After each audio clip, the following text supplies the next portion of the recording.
नमस्कार मित्रों, स्वागत है आपका। जैसा कि आप जानते हैं, हम आपके समक्ष जब भी आते हैं कुछ साहित्यिक, कुछ सांस्कृतिक लेकर आते हैं। इसी क्रम में प्रस्तुत है सच्चिदानंद हिरण्यवासाय अकेय की कहानी गैंग्रीन, जिसका नाम रोज भी है। मालती आंगन से सुन रही थी, अब आ गई, बोली, हाँ, केस बनाते देर नहीं लगती। कांटा चुभा था, पर टांग काटनी पड़े, यह भी कोई डॉक्टर ही है। दूसरे दिन किसी की टांग, किसी की बाह काटते आए हैं, इसी का नाम है अच्छा अभ्यास। महेश्वर हंस कर बोले, न काटे तो उसकी जान गंवाए। हाँ, पहले तो दुनिया में कांटे ही नहीं होते होंगे, आजकल तो सुना ही नहीं होगा कि कांटों चुभने से मर जाते हैं।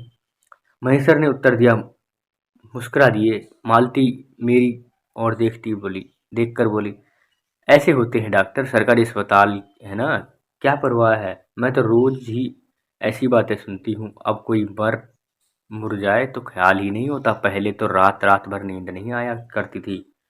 तभी आंगन में खुले हुए नल से ने कहा, टिप टिप टिप टिप टिप। मालती ने कहा, पानी, और उठकर चली गई। खनखनाहट से हमने जाना बर्तन धोने जाने लगे हैं। टीटी महेश्वर की टांग के सहारे खड़ा मेरी ओर देख रहा था। एकाएक उन्हें छोड़कर मालती की ओर खिसकता हुआ चला। महेश्वर ने कहा, इधर मत जा, और उसे गोदी में उठा लिया। वह मचलने लगा, चिल्ला चिल्ला कर रोने लगा। महेश्वर बोले, अब रो रो कर सो जाएगा, तभी चैन होगी। मैंने पूछा, आप लोग भीतर ही सोते हैं, गर्मी तो बहुत होती है।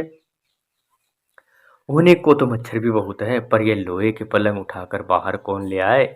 अब के नीचे जाएंगे तो चार पहिया ले आएंगे। फिर कुछ रुक कर बोले, आज तो बाहर ही सोएंगे, आपके आने का इतना लाभ होगा।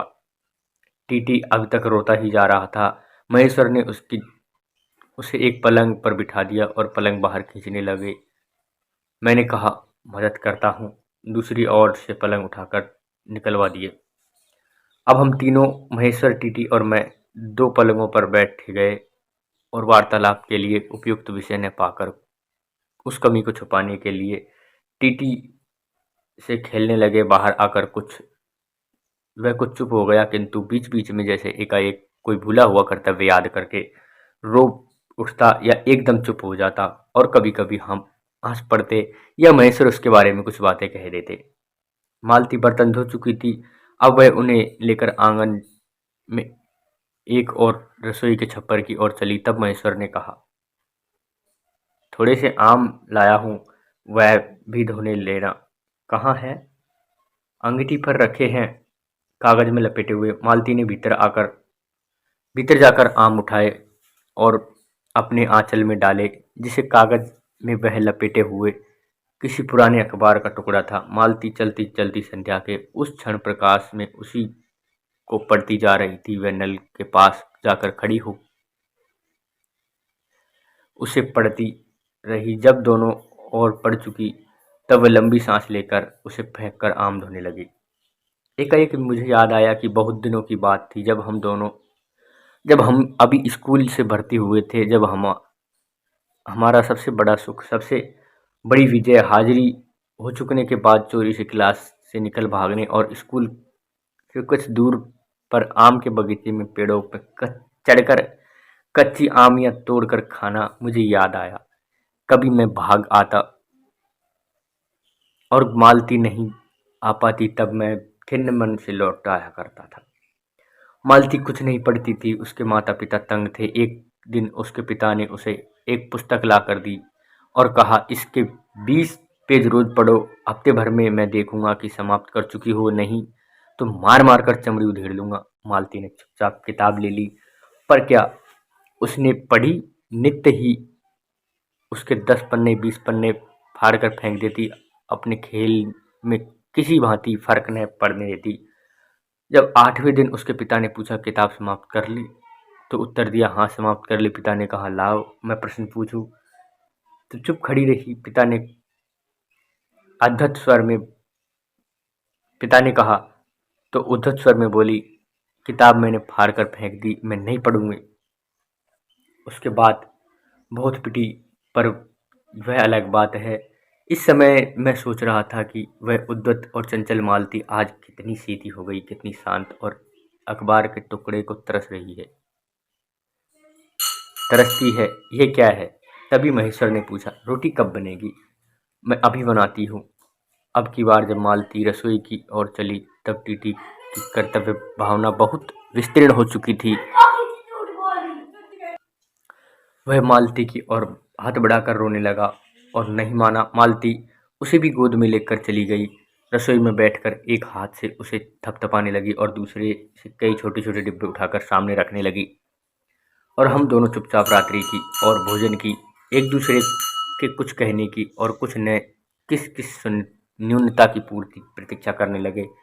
हम भोजन कर चुके थे, बिस्तरों पर लेट गए थे और टीटी सो रहा था। मालती पलंग के एक ओर मोमजामा बिछाकर उसे पर लेटा गई थी। वह सो रहा था, पर नींद में कभी कभी चौंक उठता। एक बार तो उठकर बैठ गया, परंतु ही लेट गया पर तुरंत ही लेट गया। मैंने महेश्वर से पूछा, आप तो थक गए होंगे, सो जाइए। वह बोले, थके तो आप अधिक होंगे, 11 मील पैदल चलकर आए हैं। किंतु उनके स्वर में ने मानो जोर दिया, थका तो मैं भी हूँ। मैं चुप रहा। थोड़ी देर किसी अपर संज्ञा ने मुझे बताया, वह ऊँघ रहे हैं। लगभग 10:30 बजे थे। मालती भोजन कर रही थी। मैं थोड़ी देर मालती की ओर देखता रहा।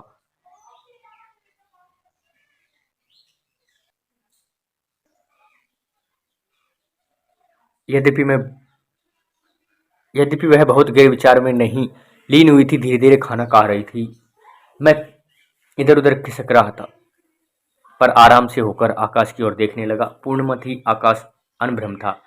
मैंने देखा उस सरकारी क्वार्टर कि दिन में अत्यंत शुष्क और नीरस लगने वाली स्लेट की छत भी चांदनी में चमक रही थी और अत्यंत शीतलता स्निग्धता से छलक रही थी, मानो चंद्रिका उन पर से बहती हुई आ रही हो, झर रही हो। मैंने देखा पवन में चीड़ के वृक्ष, गर्मी से सूख कर मटमैले हुए चीड़ के वृक्ष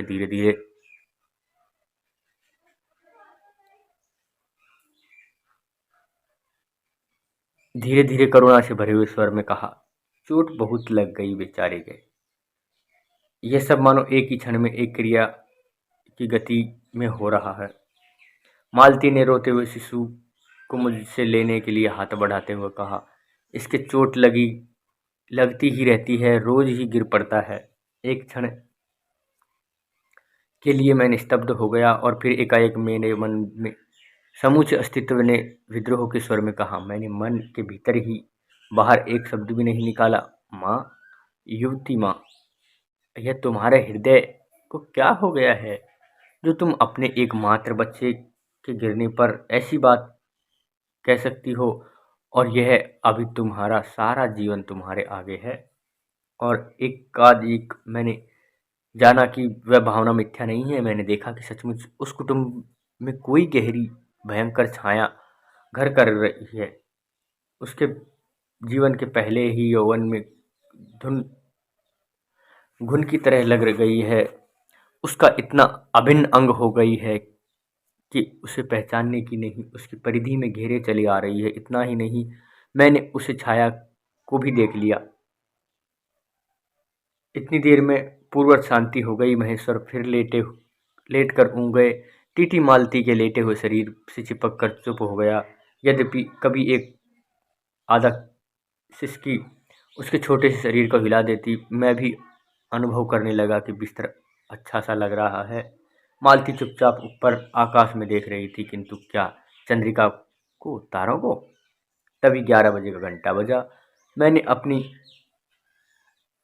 मैंने अपनी भारी सी पलकें उठाकर अकस्मात किसी अस्पष्ट प्रतीक्षा से मालती की ओर देखा। 11 बज के पहले 1 घंटे की खड़कन के साथ ही मालती की छाती एकाएक फपोले की भांति उठी, धीरे धीरे बैठने लगी।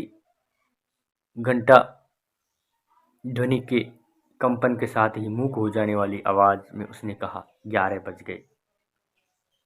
ये जगह का नाम है डलहौजी। मई 1934 में ये कहानी इन्होंने लिखी है, यहाँ पे लिख रखा है। तो मित्रों ये थी कहानी रोज या गैंग्रीन। इसके दो नाम हैं, रोज और गैंग्रीन। इसके लेखक हैं सच्चिदानंद हीरानंद वात्स्यायन अज्ञे। यूजीसी नेट की इकाई 5 में शामिल है और भी कई अनेक बड़ी बड़ी परीक्षाओं में शामिल है। असिस्टेंट प्रोफेसर में भी ये शामिल है।